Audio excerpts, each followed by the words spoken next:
All right, let's get started. Good morning, guys. How do you cope up with the cold weather? Apparently, it has taken some toll from us.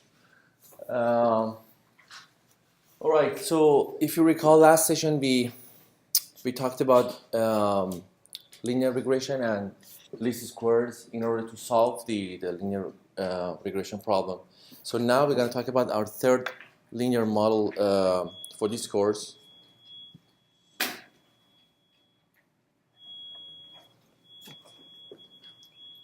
Did you come from here? Maybe?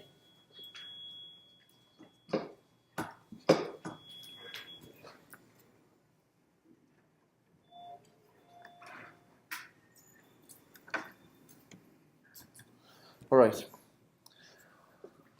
So we're going to talk about logistic regression. Before that, there was one small subject left, which is called nonlinear transformation. When we are dealing with nonlinear or non-separable, linear data sets. So how we're going to transform those nonlinear separable data sets in order to apply a linear classification or regression after that. And this is called nonlinear transformation. Afterwards, we're going to talk about logistic regression for that matter. So first of all, as a recap for the previous session's linear regression, can we do classifications with that as well or not? As you know, linear regression or LR is a real valued learner function, such as y, that is trying to find the f of x for us in the R space, and also, of course, binary values could also be treated as real valued, right? Still, +1 -1 is within the subset of R or real values. Thus, of course, we can use LR to get W, where our W was the matrix for the weights was trying to mimic W transpose multiplication of W transpose with the X, was trying to mimic our the true value of Yn, right? And if you apply the sine function, makes sure that if it was above half a point, it's going to go above 1.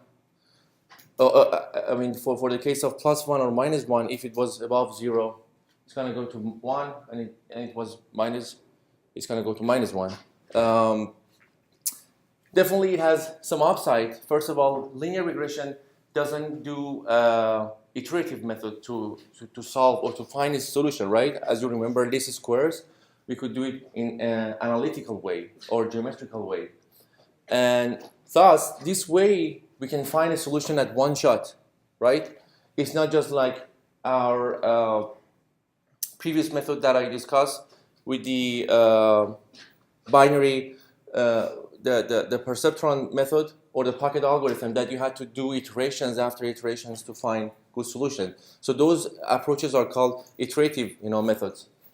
But the upside of using a linear regression is at one shot you're gonna find some good initial, solutions. For instance, if you had a data set like this, so like pluses and minuses. So like with the linear regression, at one shot you would find something such as this, which is good enough, and also it's even better. We can use it as an initial step if you want to apply further algorithms on top of that, or just leave it like this with certain threshold or certain prediction error. Like because you had a misclassification of that plus here, that you should solve it later on. But as an upside, many people are doing linear regression at first to fit a sort of a quasi, acceptable classifier, and then apply on top of that other techniques that some of which you've already known, but the others we will have a look later this semester. Of course, as a downside, it's not going to be a perfect solution at first, so we have to couple it with other, models if you want to have a better prediction. Is that clear? Okay. All right, so let's go to nonlinear transformation. So far, most of the data sets we were dealing with had the linear separability, but of course, this property is limited in many scopes. So you might find many type of data sets or many type of data that are not as simple as a linear that does not have these properties, because they are representing more sophisticated form of data sets such as that. So you see, if given that data, there's no way you can find a linear classifier any direction that you can classify these two set of data while maintaining, while minimizing your loss function, because definitely you're gonna have it's gonna be totally random actually in this case. You're gonna have at least 50% error. So how can we tackle this type of situations?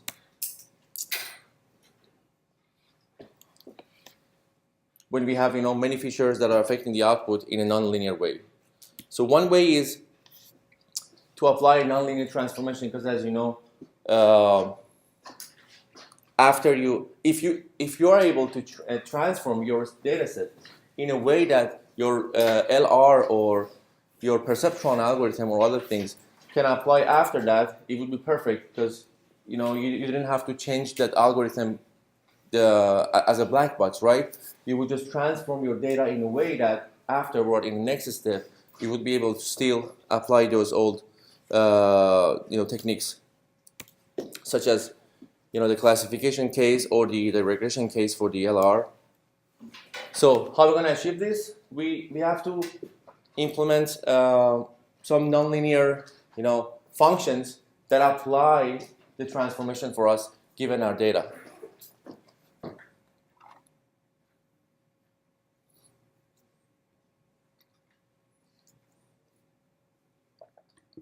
All right, now we're going to see how.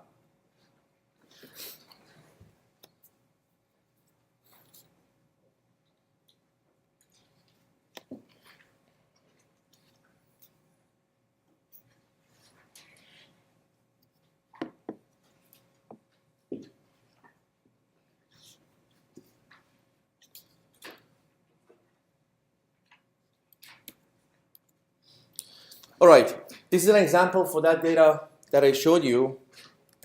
So suppose you start from this data set, that you have these two classes, blue and red. So you have to find a phi function in order to transform your x1, x2. We had two variables for our x's to another word, and we call this axis space z or zeta. So z1 and z2, in a way that your nonlinear data set is transformed to a linear separable data set. So taking a look at this data, you see that if you were able to apply, if you were able to raise each of the data points to 2, so suppose this was 0 and 0, so the values here, because they were close to 0 and lower than 1, if you raise a number which is close to 0 and below 1, and you raise it to 2, it's gonna get even smaller, right?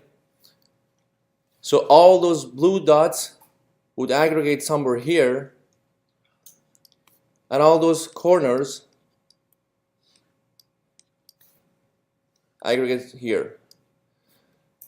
So you see that by a transformation such as phi over there, so when we raise x1 to the raise of 2 and x2 to the raise of 2, we're going to transform this data to a new set of data sets z1 and z2, so that your z1 is x1 to the raise of 2 and z2 is 2 to the raise of 2. And now we have a data set that has the linear separability, and that property. So you can find a classifier such that to classify the space with no problem. So also we call that phi function feature transform. So I'll have a definition for that in the next slide as well.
All right, now let's talk about a little bit about the way we do that.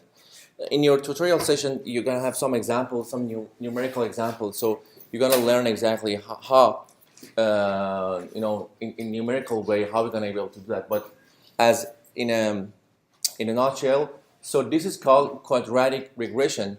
So quadratic function is a function that has this shape.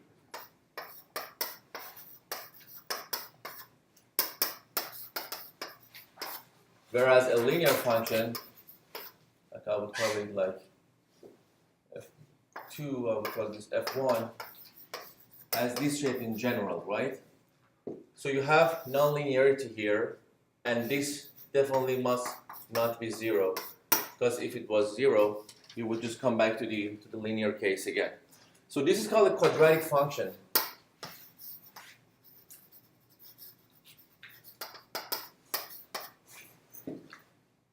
So if you want to fit a line in your data points, and your data points are not representing a linear case, because like you have sort of a curve here and they're going up and down, so you have sort of a minima here. So if you were to just fit a line in a linear way, like that would be one case. Linear, but it wouldn't be that helpful, because you were like underfitting those data obviously, and you were losing prediction, because this was having this amount of error and then this was having high number of error, so you would miss a lot of points. This is linear, but if you go one order higher in a quadratic world, using a quadratic function, you would be able to fit a line like that. That would be your L2. These were your points.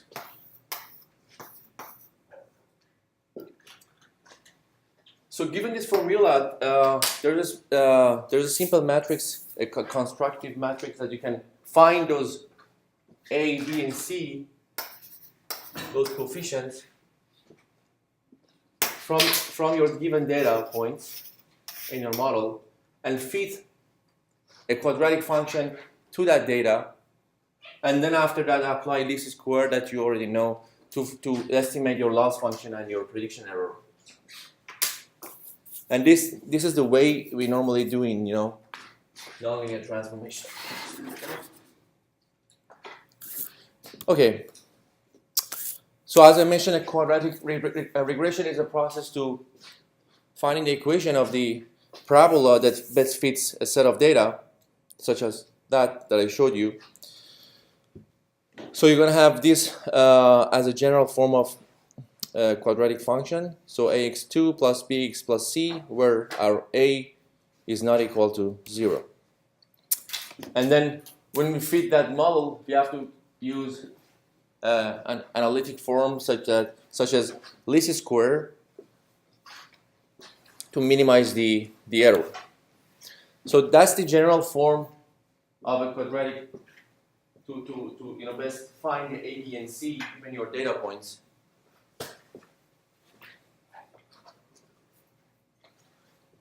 You're going to see a detailed example in your tutorial section, but just for now have this formula and you can play with a simple problem at home before the tutorial section. So after you find those A and B and C's, you have to find your R, and R is within 0 and 1, so it's the probability of your loss function. And how well you could have fit your, this parabola or nonlinear curve in your data.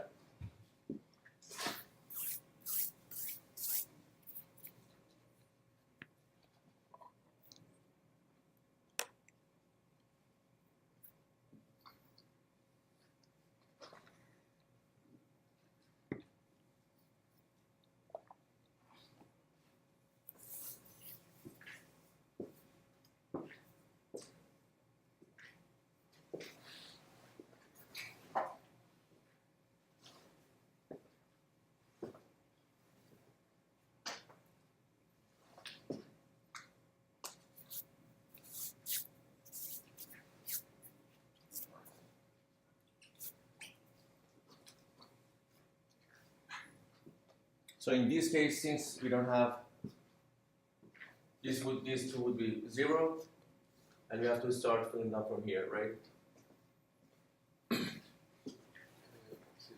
Excuse me, so the E is not sum, but it's just trajectory. Where's E?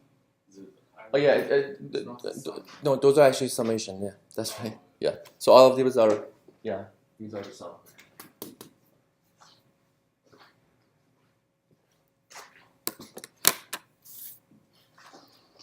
What's that determine the bottom right, the matrix?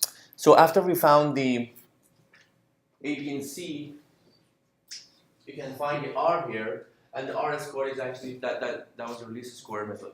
So it's going to give you a value between 0 and 1, and that was your probability of your loss function. The last row of the 3 by 3 matrix. This is? No, the matrix. Oh. So what's that term on the bottom right?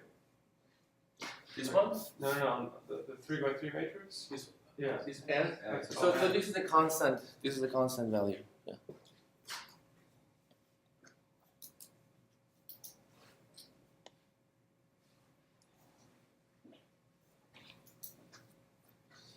Sorry, still people get is why term be like a sum, not a single one. So suppose you had like 3 values with like you had maybe 2x2, 5x2, and these are the same order, right?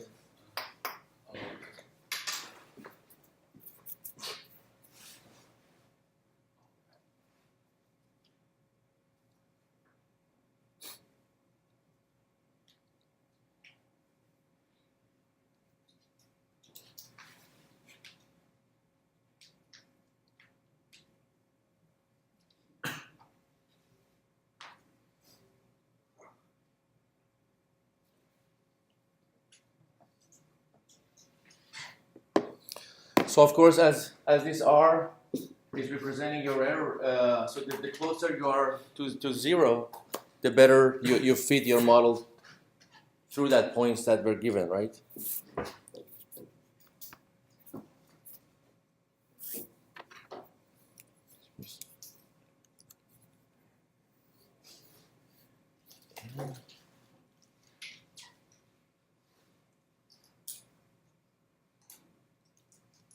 in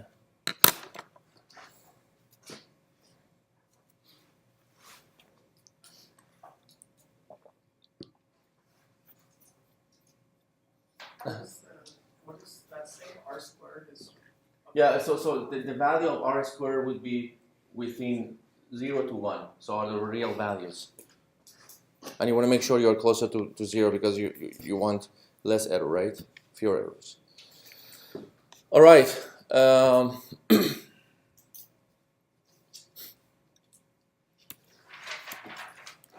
So going back to the first example, so the example we did two set of data was as if we fit a curve x1 raised to 2 and x plus x2 to the rate of 2 on around those blue data shapes, and then we classify and then we apply a linear transformation to make it linear, right?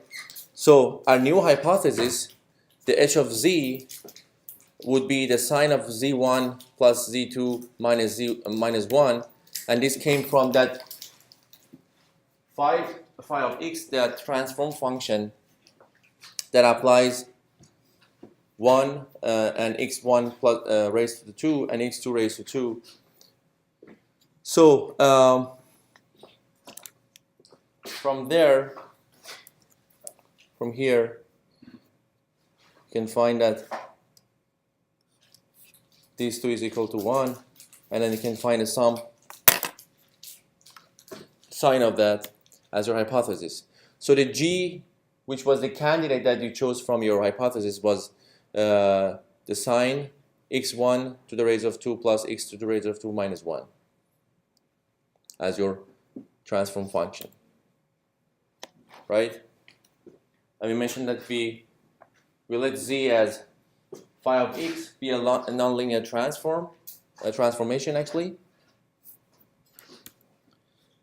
And then we let the h of z, which was the hypothesis that we were trying to solve, is the W transpose, the vector format of W transpose multiply x, and that's your linear transform in Z space, in your new space that you transform to. And your G of x would be the h of phi of x, is a nonlinear classification. So after you transform using that transformation, you can find your candidate with that. And as I mentioned before, your phi function is known as feature transform.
Right, there is this other notion of data snooping that maybe we talk about it after your midterm, and it's sort of a way to look at the data and fit perfectly a nonlinear transformation so that you have perfect prediction using your model that you want to use after that. So it's like if you had another like plus here, you would define a shape that goes like this, and fits everything perfectly. So this is called data snooping.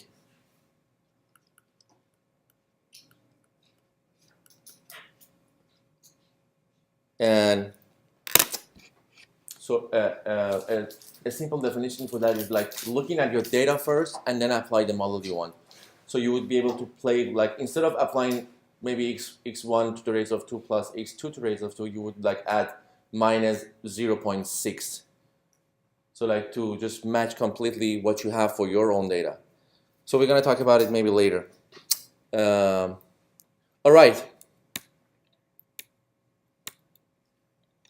So your phi function transform your data set from the x-axis towards your z data. And in a generalization format, if you want to generalize your notion, each of those z's, z0s up to zd, can apply a transformation on the entire vector of x in a general way, right? So you might be able to apply several transformations one after another. If you want to, generalize it for your global problems, let's say.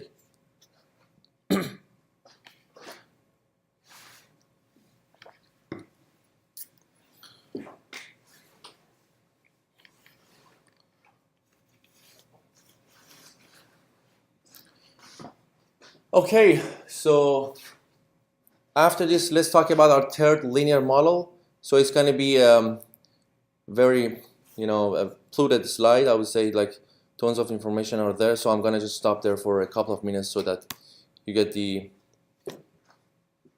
sense of the flow there. So remember, when we started from linear classification here, so our hypothesis was a sign, and this S could be a signal such as this.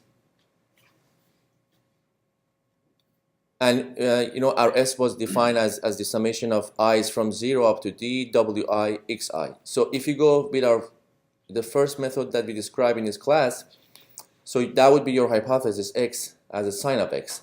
So all your weights were coming from your x as your input, so x0 up to xd. So you had wd, w1, w2 up to wd here, and your hypothesis was having a function of sign.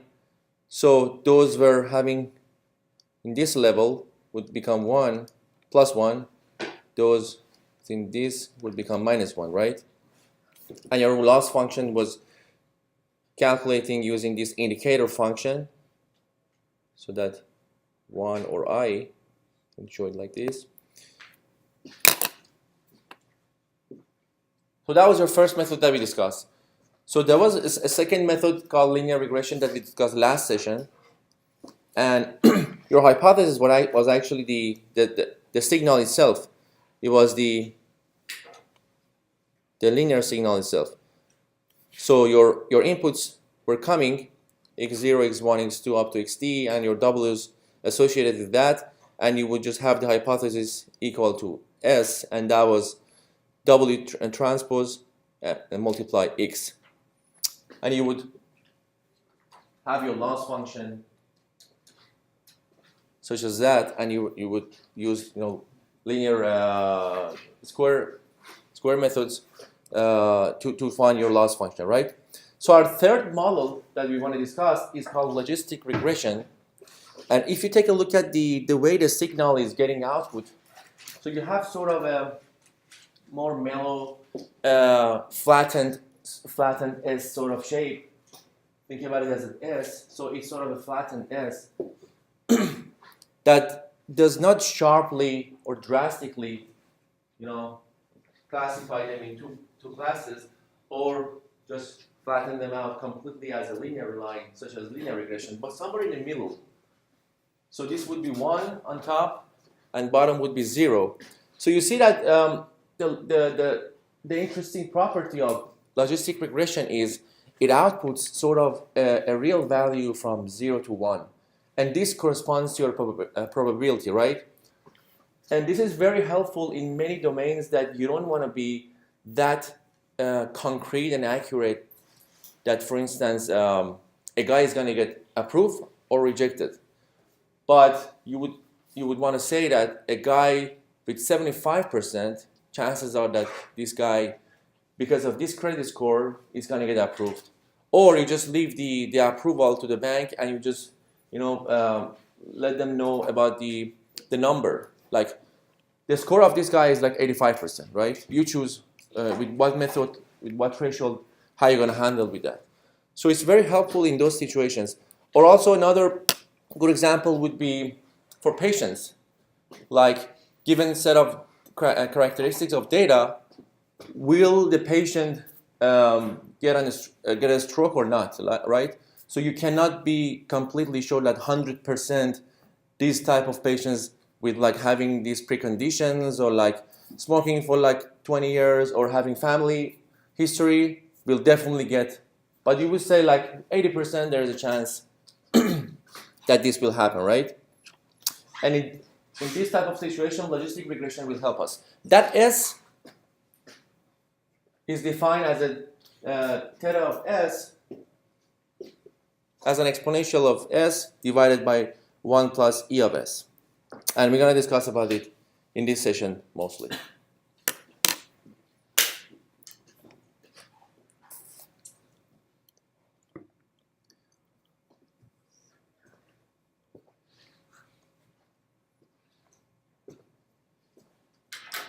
And you're going to see later on that unlike the linear regression that you had an analytical model to solve, we don't have a definite analytical model because you have nonlinearity in the formula.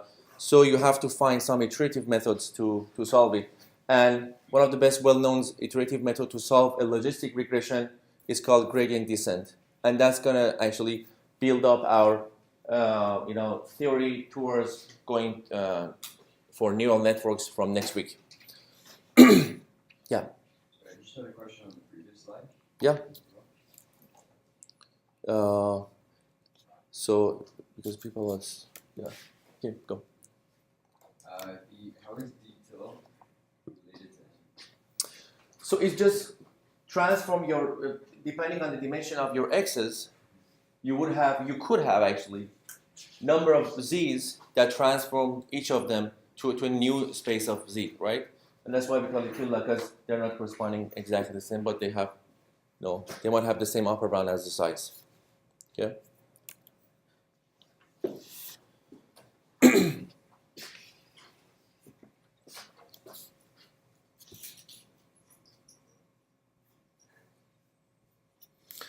All right, let's talk about. You want me to hold here? Yeah, can wait here for.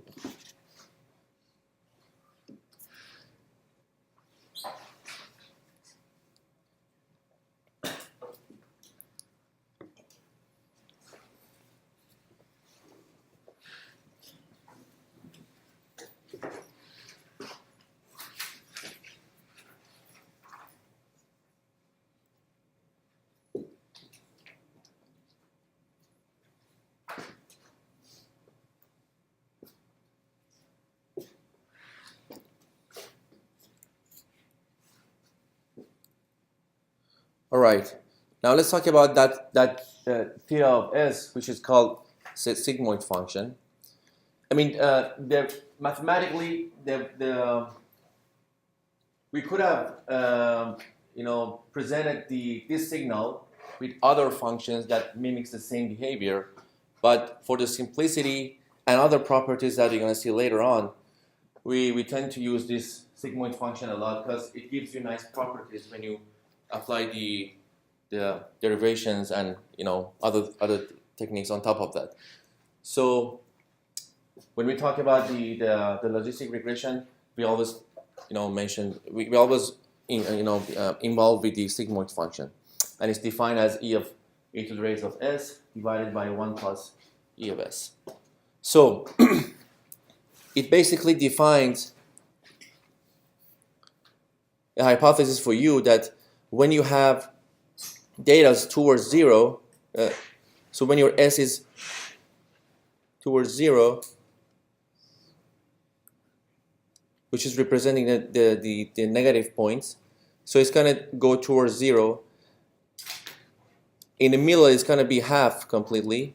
And when you go towards the S towards infinity, the output would go as an upper bound to 1. So this gives you a number from 0 to 1, right, in our space. And this is very intuitive for us if you want to define probabilities, right? And as I mentioned, let me just clear this out.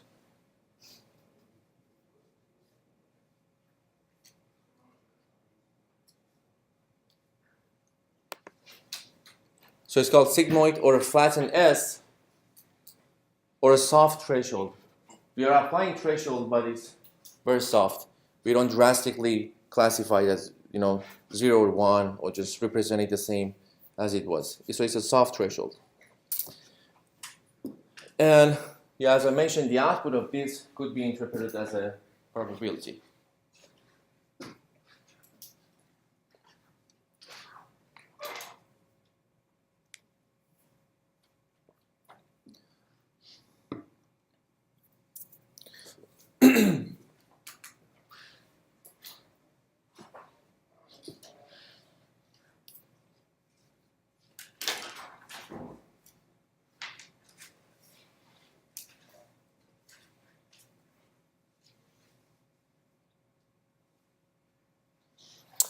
All right, so let's go back to the same old credit card example that I just brought it up some minutes ago.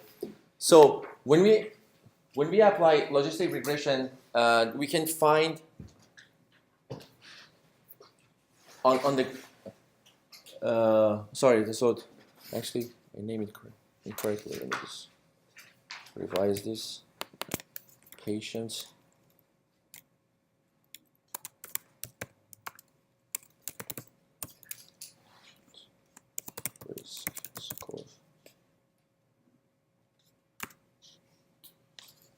All right.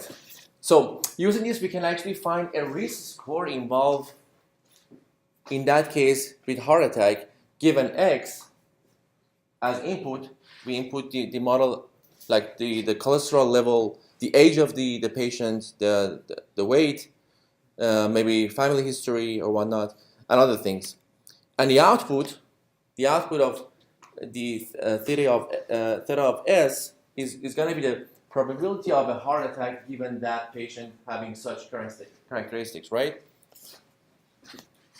So the multiplication of W transpose X would actually give us risk score. And if you differentiate it with the old examples that we had with linear regression, so we would find the exact threshold, for instance, for a credit card approval. But here we're gonna have a risk score with certain probabilities, like from 0 to 100 or 0 to 1, or like if you wanted to transform it to a percentage. So you're gonna have like 80%, 90%. So that patient has certain percentage of risk score of having a heart attack. So the higher it goes, the more confident you are, for that matter.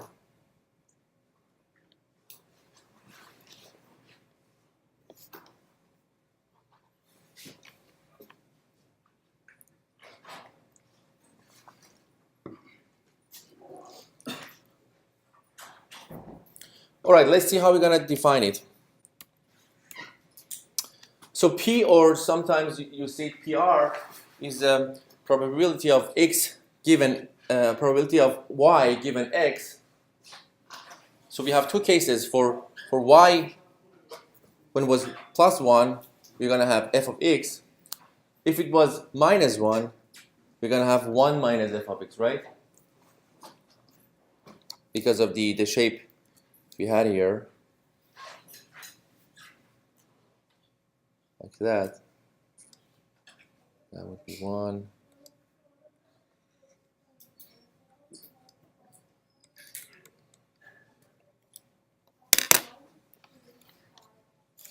Oh,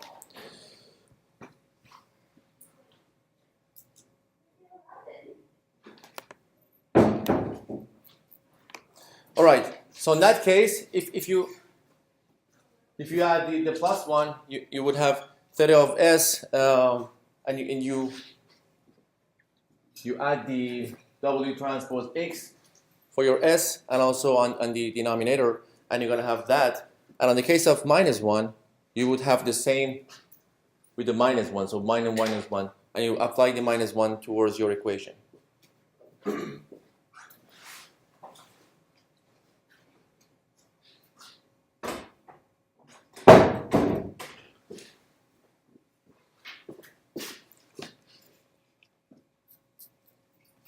All right, and when you solve it and make it a little bit simpler, you're going to see that in the case of p hat of w, when you have w's as your weights, so the probability of y given x for y is included as minus 1 or plus 1, it would be e to the raise of y w transpose x divided by 1 plus e to the raise of y wtx. Yeah.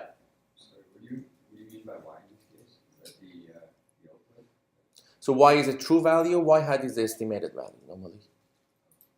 I'm getting a heart attack. Yeah. No, y plus 1 is like, yeah, you're getting a heart attack and your label was correct. Like, yeah, given that characteristic, the patient had heart attack, right? So you're looking at the historical data, right? For instance, that was your label. Suppose for probabilities, so it's mean like conditional, right? Yeah, right. Yeah.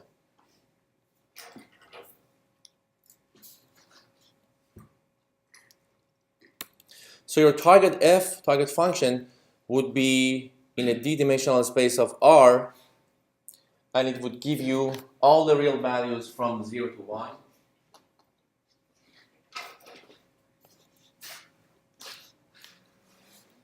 So that's why you could interpret it as a probability. And so now the question here is, how are we going to choose those weights or W's that the output of this signal, the function that has this signal theta of WTX, is going to reflect our F. So this is actually reflect.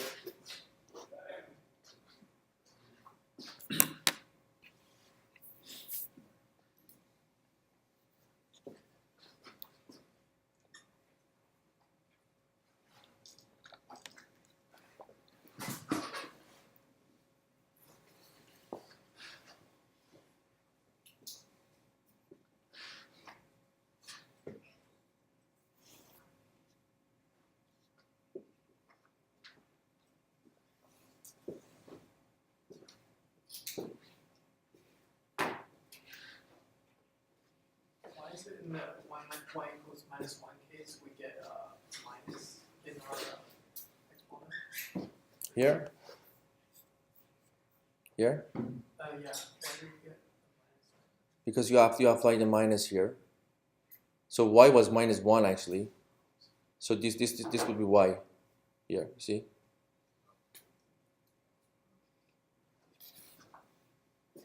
But do we still take 1 minus that, or did we? So and when we compute the 1 minus f of x, so you would have this.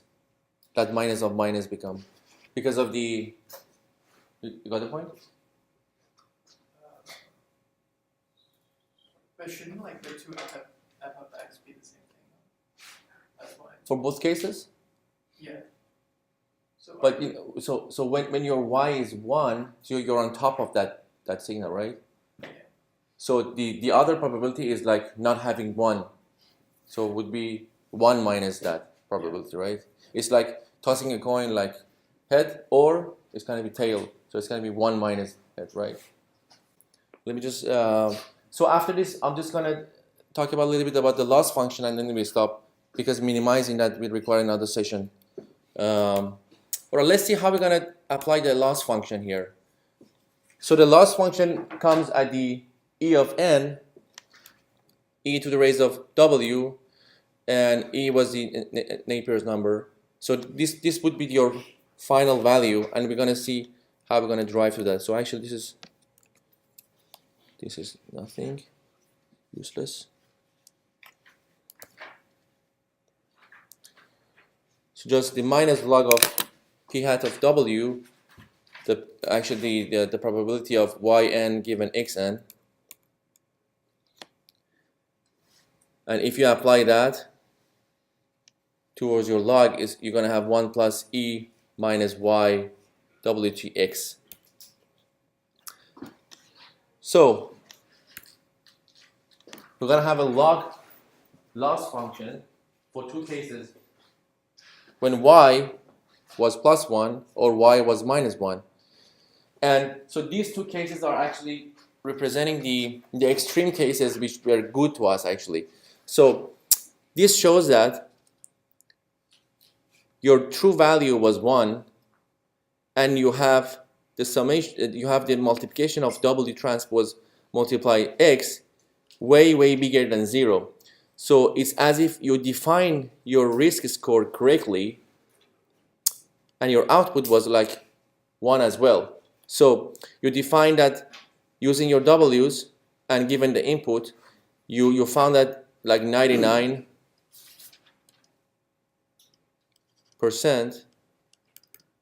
or whatever the risk value was. So 99% you would have a heart attack, and you take a look at the data, the labels, and it was actually the patient got heart attack. So that was correct. So in this case, which was the correct classification, your loss is sort of very limited and equal to 0, right? On the other extreme case, when you define that given these characteristics, the chances are very limited to have a heart attack, and you found out, yeah, that was the case, that was a true label, and the label was -1, so not having that condition. On that case also, you're going to have a very limited loss, sort of close to 0. So these are the two cases that shows correct prediction with the correct value. So you have loss of very close to 0. And if you put it into this formula to calculate the loss, you're going to see, as an example, I put it in the next slide, that you have very limited loss when you estimate correctly. Okay. All right. So as an example, you have x of n in the d plus 1 dimensional space of R. The output of logistic regression was this. So -1 given xn was 0.8.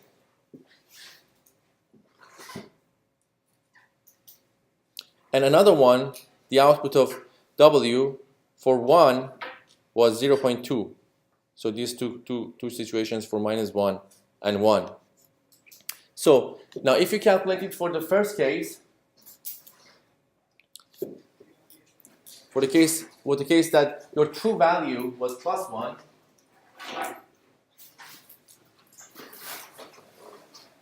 so the loss function gives you around 161 using the previous formula. And on the second case,